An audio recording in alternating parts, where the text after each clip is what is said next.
Assalamualaikum warahmatullahi wabarakatuh. Jadi kali ini penulis ngomong soal pendinginan ya, terutama soal pembuangan panas.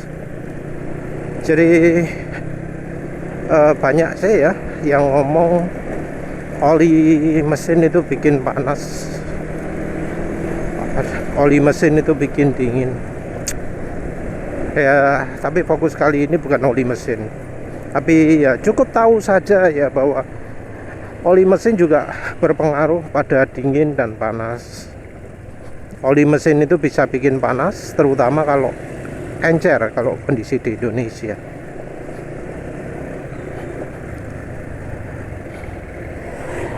Terus ada lagi juga karena olinya jadi mempengaruhi proses pembakaran. Nah, oli itu bisa licin, itu ada macam-macam. Ada karena kekentalannya harus pas ya, nggak boleh terlalu encer.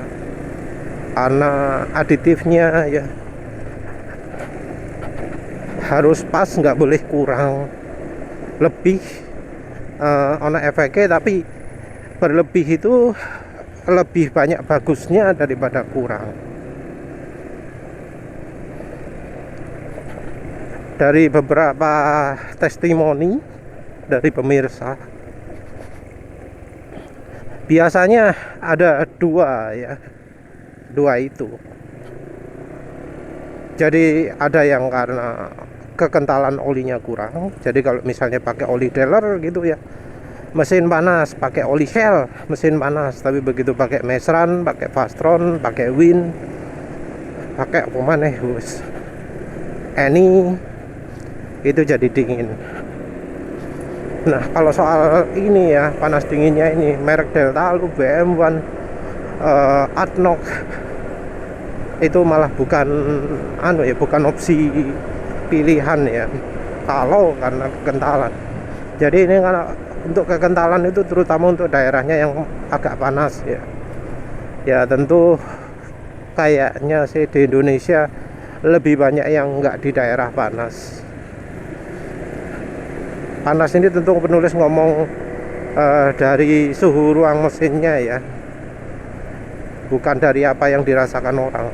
Karena kan kalau yang dirasakan orang, ada tuh yang ngomong di Bekasi, daerahnya panas kok Bekasi mas, tapi ya nyatanya pakai Mesran SE40 terlalu kental 100%. Malah ada yang butuh 40% baru bisa enak, 30% baru bisa enak. Nah itu daerahnya dingin itu. Karena kayak penulis gini pakai 30 nggak pakai apa-apa pun ya encer, kurang kental Mesran SE40. Walau ini edisi lama ya, yang versi 2022 atau sebelumnya. Terus yang kemudian bikin dingin itu adalah dari sisi aditif. Jadi ada oli-oli yang aditifnya banyak. Jadi kayak oli Shell Rimula R4, R5 mungkin. Terus ya Mesran B40. Kok mana? Fastron bukan Meditran, bukan Delvac. Ya oli Delvac MX, walau yang buatannya Federal pun aditifnya sudah lebih banyak.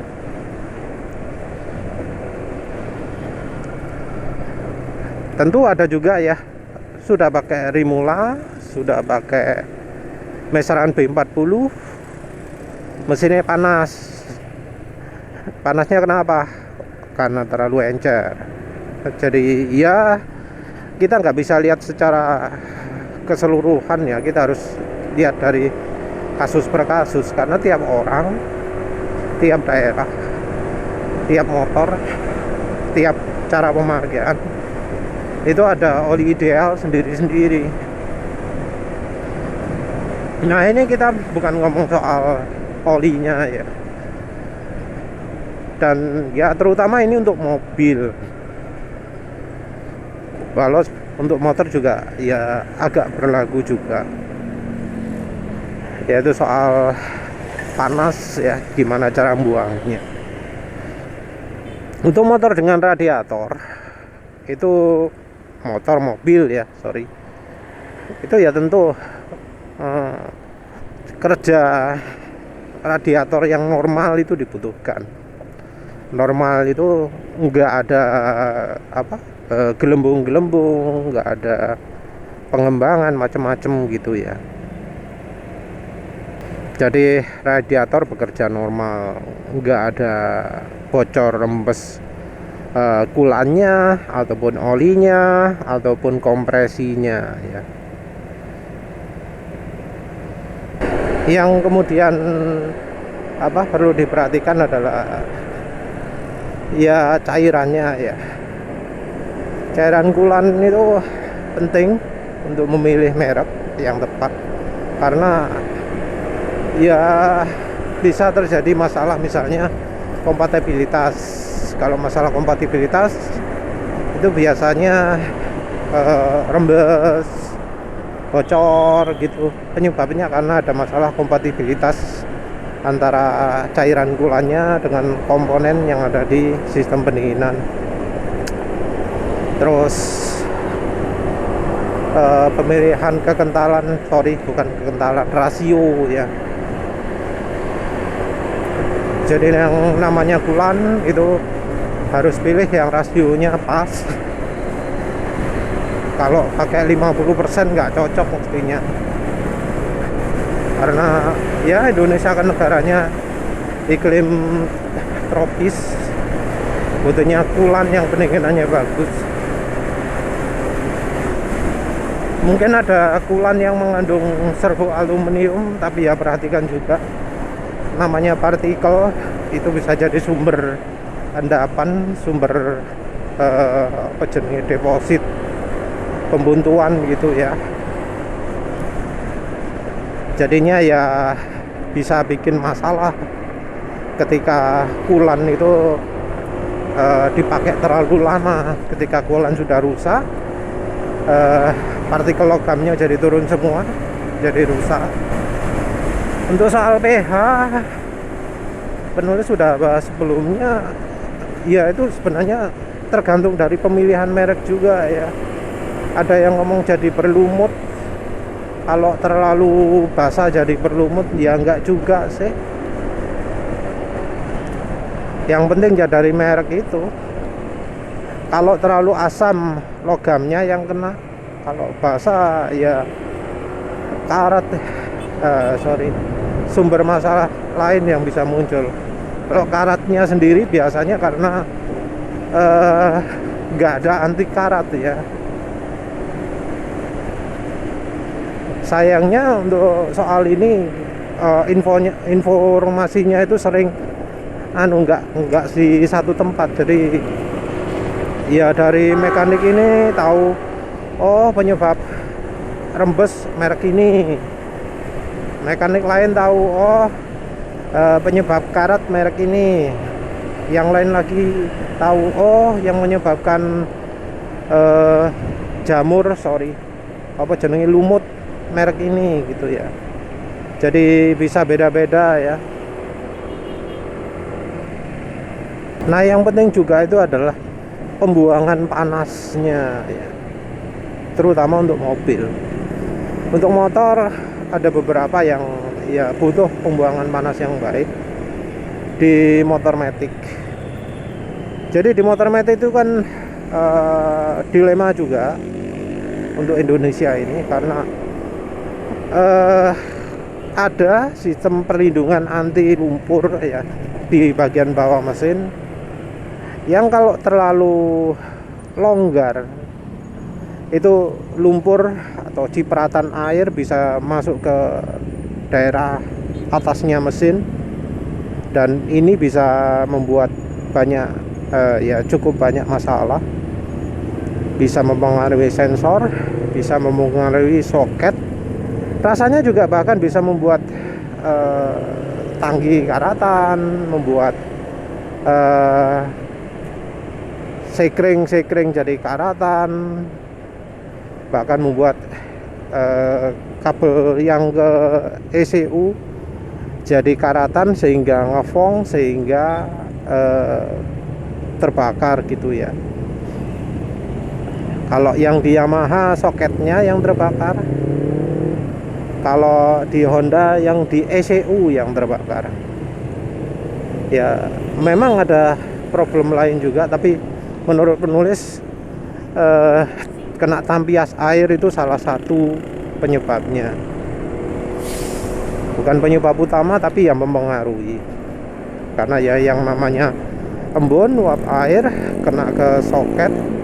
Kalau soketnya nggak tertutup dengan baik, karena ya pabriknya sudah nggak bisa lagi desain mesin dengan baik, ya jadi sumber rusak juga. Cuma kalau terlalu rapat jadi masalah. Kenapa? Karena pembuangan airnya, udara panasnya yang jadi sulit. Memang sih kalau di motor matic sudah pakai kipas ya, tapi tetap panas itu berkumpul di bawah jok, dan ini bisa cukup tinggi, bisa mempengaruhi pendinginan. Walau ya kalau kalau separah-parahnya juga ya nggak sampai bikin mesin mati gitu ya, tapi tetaplah mempengaruhi panas itu. Makanya kayak di beberapa motor ini, kayak contoh NMAX, dibuat airflow dari dari depan ke belakang. Jadi belakangnya ban itu ada lubang-lubang yang membuat udara dari depan bisa mengalir ke belakang. Jadi di NMAX ini ruang atasnya mesin itu lebih dingin. Kalau di mobil lebih sulit ya, entah mengapa desain pendinginan untuk sirkulasi udara di mobil ini nggak sebaik motor matic. Jadi kalau motor matic itu panas itu pasti dibuang keluar ya. Namanya kipas, ada yang nyedot, ada yang niup, tapi sama-sama mengeluarkan dari ruang mesinnya. Yang kayak NMAX ini kalau nggak salah ke arah luar ya, sementara yang Honda Beat ke arah bawah. Lek gak salah gitu ya, lek salah ya, lah wis. Nah untuk mobil yang namanya angin panas itu dimasukkan lagi ke ruang mesin.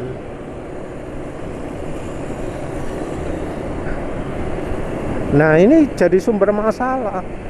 Karena apa? Yang namanya sensor-sensor itu lemah terhadap panas. Yang penulis tahu lemah itu ya contohnya throttle position sensor. Jadi throttle position sensor itu kan resistor ya, dari bahan karbon. Itu kalau kena panas terus menerus berkurang kemampuannya, jadi kayak seperti hilang gitu ya. Selain karena aus ya, selain karena gesek-gesek terus jadi makin lama makin aus,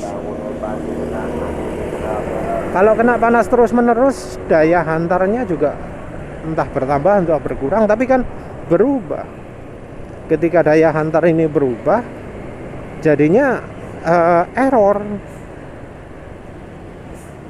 Salah satu contohnya ya RPM jadi berubah gitu ya, walau dari pabrikannya sendiri sudah membuat ECU yang fleksibel.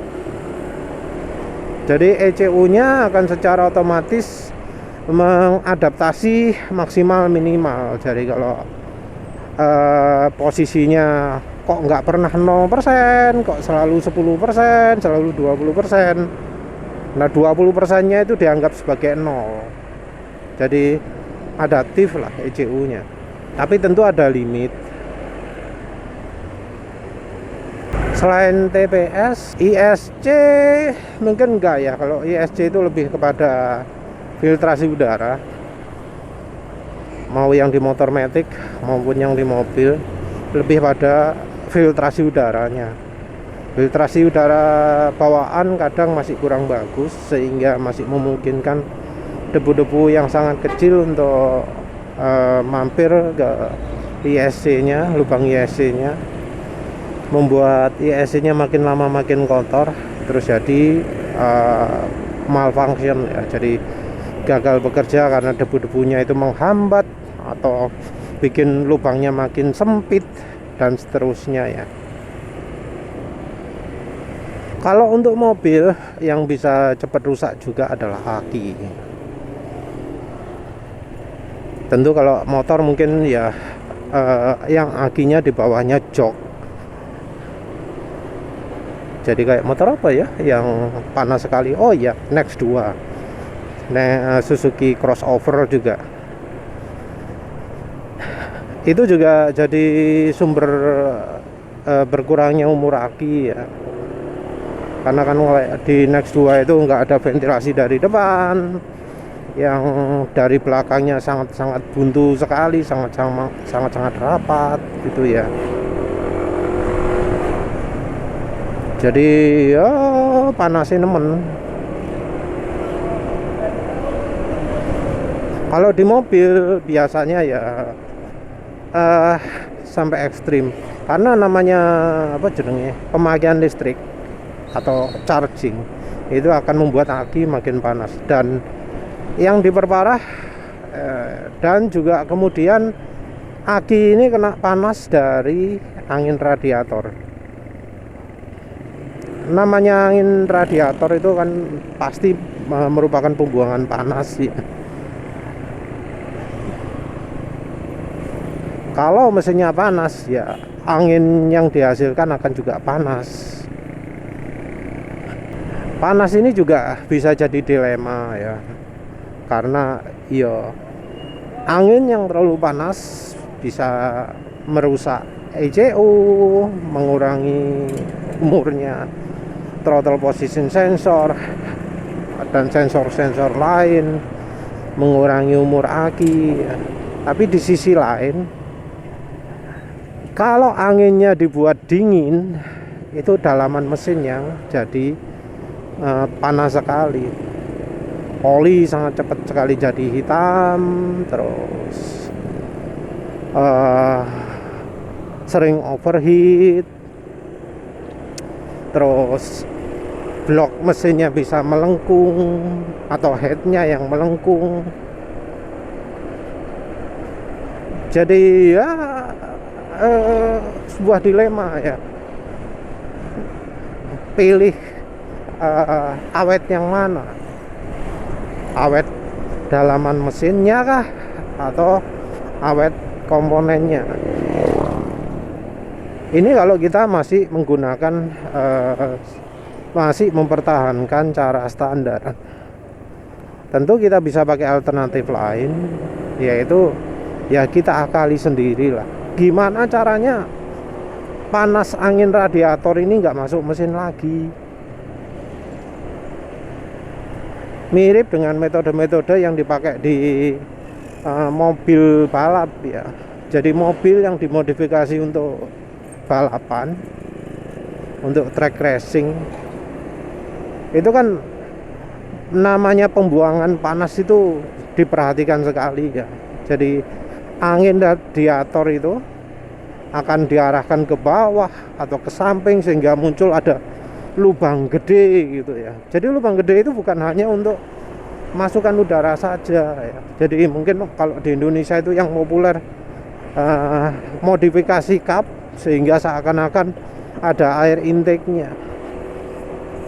Tapi kalau kita lihat mobil balap beneran, yang juga diperhatikan adalah pembuangan panasnya. Jadi angin panas radiator itu diperhatikan sekali pembuangannya. Salah satu modifikasi wajibnya itu adalah itu, membuang panas. Karena kalau nggak gitu pasti overheat mesinnya. Nah, untuk kendaraan normal ya memang ya nggak overheat mungkin ya. Overheat itu hanya terjadi kalau ya ada yang jalan jauh atau bagaimana gitu. Dan lagi pula kulan bawaan seringkali 50% ya, jadi panas itu lebih banyak terjadi di mesinnya, bukan di angin radiatornya. Jadi angin radiator itu panasnya itu nggak sampai seperti melepuh gitu ya, nggak bikin sakit. Kena angin radiator oke-oke saja. Keunggulan pakai kulan yang buruk, kualitasnya buruk, kemampuannya emang kayak gitu. Jadi angin radiatornya nggak terlalu panas. Tapi begitu kita sudah pakai kulan yang pendinginannya baik, itu angin radiator bakal sangat ekstrim ya. Kena tangan itu panas, anginnya itu sakit. Apalagi muka, wah guys. Jadi perbandingannya antara kulan buruk dengan kulan baik itu adalah ketika kita buka kap mobil selagi kondisi mesin menyala di pemakaian ya daerah pantai kayak gini, kalau yang kulannya buruk, kena angin radiator itu nggak menyakitkan, cuma panas gitu toh. Tapi kalau kulannya baik, wah wis jangan main-main. Kena panas sekali langsung wih wis panas banget. Kalau lama terlalu lama ya pasti bakal merah semua tangan sama muka. Nah, angin sepanas itu kalau kita biarkan ya bakal rusak. Throttle position sensor bisa rusak. Aki bisa cepat habis airnya. Kalau ingin awet, ya harus kita buang. Boh ya apa caranya? Karena ada ya yang tanya ke penulis, gimana caranya? Waduh, itu harus dipikirkan sendiri-sendiri ya, karena desain kendaraan itu beda-beda, nggak sama. Nggak bisa niru caranya penulis, karena caranya penulis cuma cocok untuk mobil penulis saja. Ayla 3 silinder 2014 tahun piro lali kok.